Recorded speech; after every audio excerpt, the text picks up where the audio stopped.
দিন দিন ভাই আপডেট হচ্ছে। ঈদ মোবারক পোস্ট ডিজাইন আপনার আর পরিশ্রম করে তৈরি করতে হবে না। এই ডিজাইনগুলো দেখুন।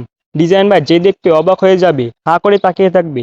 আপনি এই পোস্ট ডিজাইন দেখে খুব সহজে তৈরি করতে পারবেন। শুধু আপনার ছবি দিয়ে দিবেন আর আপনার পদবি লিখে নাম লিখে অটোমেটিক আপনাকে পোস্টটি তৈরি করে দিবে। নতুন নতুন ইউনিক ঈদ পোস্ট তৈরি করার জন্য ছোট্ট একটা অ্যাপ্লিকেশন লাগবে। আপনারা গুগল প্লে স্টোরে চলে আসবেন, সার্চ বাক্সে সার্চ করবেন ঈদ মোবারক লেখে। সর্বপ্রথম যে অ্যাপটি চলে আসবে এটিকে ডাউনলোড করে নেবেন। ডাউনলোড করা হয়ে গেলে শুধু এখান থেকে ওপেন করে নেবেন।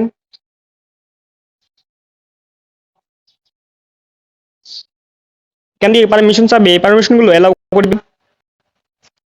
এখান থেকে এটাকে ক্রস করে দিবেন।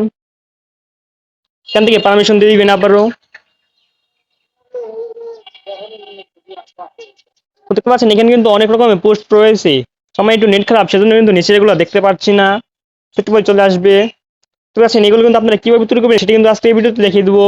তাহলে দেখতে পাচ্ছেন উপরে কিন্তু অনেক কিছু রয়েছে, নতুন তারপরে হচ্ছে ঈদ উল ফিতর প্রিমিয়াম, অনেক কিছু রয়েছে। 21 ফেব্রুয়ারি সবকিছু রয়েছে এখানে। দেখতে পাচ্ছেন মাহি রমজানও রয়েছে। তো আমরা এখান থেকে একটি তৈরি করে দেখাচ্ছি আপনাদের, দেখছি আপনারা কিভাবে তৈরি করবেন। তো এখান থেকে একটি পোস্টের উপর ক্লিক করবেন। এখান থেকে আনলক ক্লিক করবেন। তো এখান থেকে ওপেন নাও ক্লিক করবেন। তো এখানে রয়েছে একটি ক্যামেরা, আইটা রয়েছে গ্যালারি। তো আপনার ক্যামেরা দিয়ে ছবি তুলতে পারবেন। তো আমি এখান থেকে একটি ছবি দেখিয়ে দিচ্ছি কিভাবে অ্যাড করবেন। তো এখান থেকে অ্যাড ইমেজে ক্লিক করবেন। এখান থেকে গ্যালারিতে ক্লিক করবেন। তো এখান থেকে আপনার চাইলে ক্রপ করে নিতে পারবেন। ক্রপ করা হয়ে গেলে উপরে ডান বাটনে ক্লিক করবেন। তো এখান থেকে একটি অ্যাড চলে আসবে, অ্যাডটি পুরোটা দেখে নেবেন। তো অ্যাড নেওয়া হয়ে গেলে উপরে ক্রস বাটনে ক্লিক করবেন। তো এখান থেকে ক্যান্সেল ক্লিক করবেন। দেখতে পাচ্ছেন এখানে কিন্তু ছবিটা চলে এসেছে। আপনি চাইলে এখান থেকে ছবিটা ক্রস করতে পারবেন বা এখান থেকে বড় করতে পারবেন। তো আমি এখানে বড় করে একটু অ্যাডজাস্ট করে নিচ্ছি। দেখতে পাচ্ছি ছবিটা কিন্তু বসানো হয়ে গিয়েছে। তো এখানে চাইলে আপনারা আপনাদের নাম দিতে পারেন, নামের উপরে ক্লিক করে এখান থেকে একটি নাম দিয়ে দিচ্ছি আমি।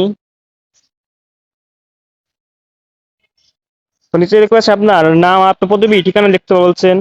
আপনি চাইলে এখানে আপনার ঠিকানা দিতে পারবেন। তো এখান থেকে আমার মির্জা লিখে দিলাম। দেখা হয়ে গেলে ডান বাটন ক্লিক করবেন। ছবিটা ঠিক মতো হয়ে গেলে উপরে সেভ বাটন ক্লিক করবেন। তো এখান থেকে একটি রেড চলে আসবে, একটি পুরোটা দেখে নেবেন। দেখা হয়ে গেলে নিচে স্ক্রল বাটন ক্লিক করবেন।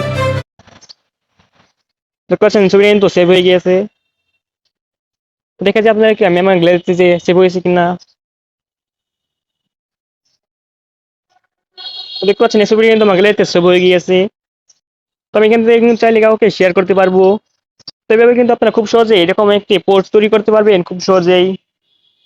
তো গাছ এটাই ছিল আজকের এই ভিডিওটি ভালো লাগলে একটু লাইক করে দিবেন, চ্যানেলে নতুন হয়ে থাকলে সাবস্ক্রাইব করে দিবেন। তো দেখা হচ্ছে পরের ভিডিওতে। ততক্ষণ যেন সবাই ভালো থাকবেন।